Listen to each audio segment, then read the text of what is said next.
অত্র এলাকাবাসী এবং দেশবাসী সবাইকে ঈদুল আজহার আন্তরিক শুভেচ্ছা অভিনন্দন জানাচ্ছি। সবাই যার যার পরিবারের সাথে সুস্থভাবে এবং সাবধানতা অবলম্বন করে ঈদ করবেন এবং পাড়া প্রতিবেশী যারা গরিব অসহায় মানুষ আছে সবাইকে নিয়ে কোরবানির আনন্দ ভাগাভাগি করে নেবেন। আলহামদুলিল্লাহ। তো ঈদের পরে অস্ট্রেলিয়ার সাথে খেলা আছে ওয়ানডে আর টি20। তো যারা খেলবে তাদের জন্য শুভকামনা। আর আমাদের ইনশাআল্লাহ সামনে আরও অনেক বড় বড় খেলা আছে, জিম্বাবুয়ের সাথে অস্ট্রেলিয়ার সাথে গিয়ে টেস্টও খেলা আছে। তো আমি আশা করি আপনারা সব সময় যেভাবে বাংলাদেশ টিমের পাশে ছিলেন ওইভাবে এখনও থাকবেন এবং দোয়া করবেন। আমি মনে করি শহীদ চান্দু স্টেডিয়ামের উইকেট যদি বলেন বাংলাদেশে one of the best wicket. তো আমি মনে করি এরকম ভালো উইকেট অবশ্যই খেলা হওয়া উচিত এবং আমি আশা করছি যে এখন সংস্কারের কাজ অলরেডি শুরু হয়ে গেছে। আমি মনে করছি ইনশাআল্লাহ ইন্টারন্যাশনাল খেলা হওয়ার জন্য যেটা ন্যূনতম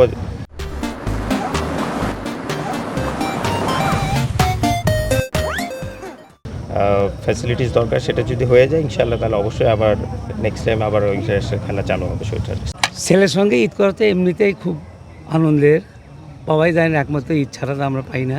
নাতিটার জন্য একটু আফসোস হচ্ছে, ছেলেটা একটু গায়ে জ্বর আসছে দেখে মাঠে আসে নাই, তাহলে আমরা 3 প্রজন্ম একসঙ্গে গতবারের মতন নামাজটা পড়তে পারতাম। আর আগামীতে বাংলাদেশ টিমের জন্য শুভকামনা, বিশেষ করে অস্ট্রেলিয়ার সঙ্গে আমাদের এই প্রথম খেলা টেস্ট খেলা হবে আগামী কয়েক মাস পর, তার আগে জিম্বাবুয়ের সাথে হবে।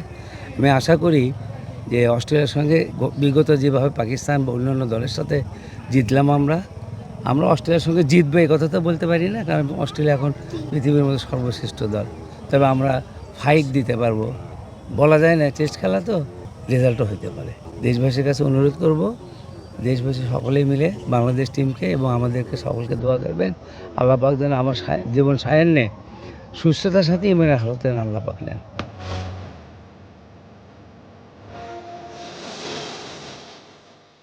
ত্যাগের মহিমায় উদ্ভাসিত হোক সবার জীবন।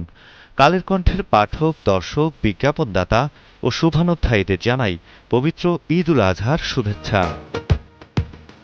ঈদ মোবারক।